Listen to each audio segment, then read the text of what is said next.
Hello guys, gandang buhay sa ating lahat, sa ating mga kaibigan, sa ating mga kakilala, mga kamag-anak, kapatid, at sa lahat po. Yan. Dito na po yung kumpare ko guys. Medyo nag-absent po siya ng ilang araw. Kaya din ako nalulungkot ngayon.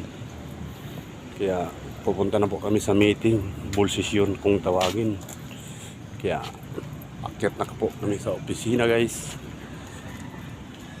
Yun. Dito naman guys yung mga kanyang bataan. Ayan guys. Mag-meeting natin naman sila. Kanya-kanyang meeting guys.